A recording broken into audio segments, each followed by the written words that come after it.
Píše sa rok 2012. Tento rok bol pre slovenský hokej výnimočný. Naša reprezentácia získala na majstrovstvách sveta v Helsinkách striebornú medailu, ale tomu sa dnes venovať nebudeme. Rok 2012 bol pre slovenský hokej výnimočný aj z iného dôvodu. Po zisku 9. titulu sa rozhodol opustiť slovenskú extraligu tým HC Slovan Bratislava a zamieriť si to do nadnárodnej kontinentálnej hokejovej ligy, ktorú väčšina z nás pozná pod skratkou KHL. Slovan začal svoju púť v KHL domácim zápasom proti Donbasu Donetsk z Ukrajiny, ktorý bol spoločne s tímom HC Lev Praha a Slovanom nováčikmi v tejto súťaži. Slovan tento zápas prehral v pomere 2:4. Prvý historický gól v KHL strelil Milan Kytnár. Svoj prvý bod si pripísal v nasledujúcom zápase, keď na domácej pôde podľahol lotyšskému Dynamu Riga 2:3 po samostatných nájazdoch. Slovanu sa podaril vyhrať až svoj tretí zápas, keď porazil tým Spartak Moskva v pomere 2:1 po samostatných nájazdoch, keď v nájazdoch rozhodol hneď vo svojom prvom zápase Miroslav Šatan. Už od úvodného zápasu sa šírili chýry o fantastickej atmosfére na zimnom štadióne Ondreja Nepelu. Po tomto zápase to potvrdil aj vtedajší kapitán Spartaku Moskva Branko Radivojevič. So spoluhráčmi sme hovorili, že najlepšia atmosféra bola v Rige, ale jednotku má odteraz Slovan. Sezóna 2012-13 bola výnimočná aj vďaka lockoutu v NHL, ktorý zasiahol najprestížnejšiu ligu sveta, a to znamenalo, že od septembra až do januára 2013 mohli po európskych klziskách korčuľovať tí najlepší hráči sveta.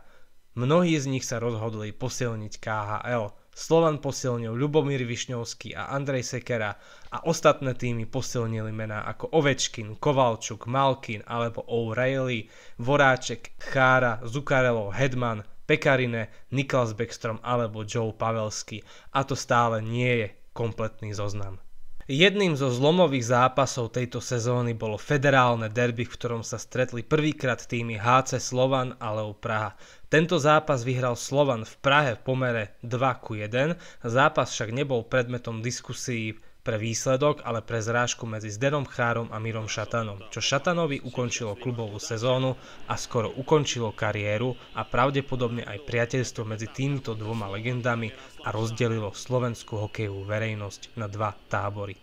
V decembri Slovan zdolal HC Lev Praha aj v Slovnaft aréne tiež pomerom 2:1. Dopomohli k tomu aj úžasní diváci, ktorí dostali za vernosť belasé šály a niekoľkokrát počas zápasu vytvorili úžasné belasé nebo. Na zápas sa prvýkrát v sezóne predávali lístky prostredníctvom elektronickej aukcie. Okrem toho Slovan odohral úspešné zápasy s ruskými gigantami ako SKA Petrohrad, Akbars Kazaň, Avangard Omsk alebo Metalurg Magnitogorsk. Ak by som mohol vypichnúť nejaký zo zápasov, vypichol by som práve zápas s Magnitogorskom. Lockout v NHL sa už končil, no najlepší hráči sveta stále brázdili ľady KHL.